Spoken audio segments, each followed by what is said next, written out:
അദൃശ്യമായി നമ്മെ ഉപദ്രവിക്കാൻ അള്ളാഹു അല്ലാത്തവർക്ക് സാധിക്കുമെന്ന് വിശ്വസിച്ചാൽ ശിർക്കാകുമെന്ന വാദം മൗലവി ഗ്രൂപ്പ് പിൻവലിച്ചിരിക്കുന്നു.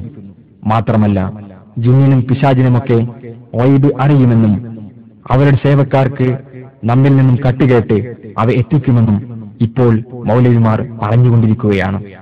എന്താണ് ഈ നമ്മുടെ ചുറ്റുഭാഗവും ജീവിച്ചുകൊണ്ടിരിക്കുന്ന, നമുക്കിടയിൽ വന്നാൽ നമുക്ക് കണ്ടുപിടിക്കാൻ പറ്റാത്ത, നമ്മുടെ വീട്ടിന്റെ സിറ്റ് ഔട്ടിലോ പൂമുഖത്തോ വന്നിരുന്നാൽ നമുക്ക് കാണാൻ പറ്റാത്ത ഒരു ജീവിയാണ് യഥാർത്ഥത്തിൽ ജിന്നെന്ന് പറഞ്ഞാൽ. അവർ രഹസ്യങ്ങളെ ചോർത്തിയെടുക്കും, ആ രഹസ്യങ്ങളെ പോയി പറഞ്ഞു കൊടുക്കണേ നമ്മൾ കാണൂല. ഞാൻ തുടക്കത്തിൽ പറഞ്ഞ ഇടക്കിടക്ക് നിങ്ങൾ ഓർമ്മിച്ചോളുണ്ട്, ഹദീസ് പറഞ്ഞതുകൊണ്ട് വിശ്വസിക്കാതറിയില്ലേ? അങ്ങനെ തന്നെ വിശ്വസിക്കേണ്ടത്, അല്ലാതെ ബുദ്ധിയിൽ തോന്നുന്നത് മാത്രമേ വിശ്വസിക്കുള്ളൂ എന്ന് പറയുന്നവർ യഥാർത്ഥത്തിൽ ഇതിന്റെ ക്ലാസിന്റെ അവസാനം വരെ വെറുതെ ഇരിക്കാൻ വിടുന്നതാണ്. കാരണം അവർക്കത് ബോധ്യപ്പെടാൻ കുറച്ച് പ്രയാസം പിടിക്കുന്നതാണ്. ഇപ്പൊ അടുത്ത് വിവാഹം കഴിഞ്ഞ് 2 ആൾക്കാർ തമ്മിൽ പ്രശ്നം ഉണ്ടായപ്പോ ഓരോ കാര്യത്തിൽ സംസാരിച്ചപ്പോ നമ്മൾ വേറൊരുവരോട് ചോദിച്ചു, നിങ്ങൾ ആരത്തേലും പോയിനോന്ന് ചോദിച്ചു. ഞങ്ങൾ അങ്ങനത്തെ വിശ്വാസക്കാരനല്ല, പക്ഷെ ഇവിടെ ഉമ്മാന്റെ ഉമ്മണ്ട് വല്യമ്മ, ഒരു പഴയ ആൾക്കാരല്ലേ, ഒരു പോയിനു എന്നാണ്. എന്റെ പോയിട്ട് പറഞ്ഞു എന്നാണ്.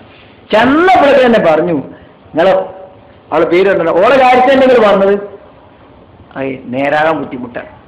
അത് ഇളയച്ചകളാണ്. ഞാൻ എൻ്റെ എല്ലാ പ്രശ്നവും ഇളയച്ചകളാണ്, ഓലാണ് എൻ്റെ എല്ലാ പ്രശ്നവും. ഓലത് അങ്ങോട്ട് ഒഴിവാക്കി കിട്ടിയിട്ട് ഒരു സമാധാനമാവുള്ളൂ. ഓല അതിന് വേണ്ടിയിട്ട് എല്ലാ പണിയെടുക്കും. ഇതാ കുട്ടികളെ പേരിങ്ങനെ പറയണേ ഇയാള്, അവിടെയുള്ള ഇളയച്ചകളുടെ പേരിങ്ങനെ പറയാണ്. അപ്പൊ പറയുമ്പോൾ എന്താ വിചാരിക്കുക, വിശ്വസിക്കാൻ നിൽക്കാൻ പറ്റുമോ?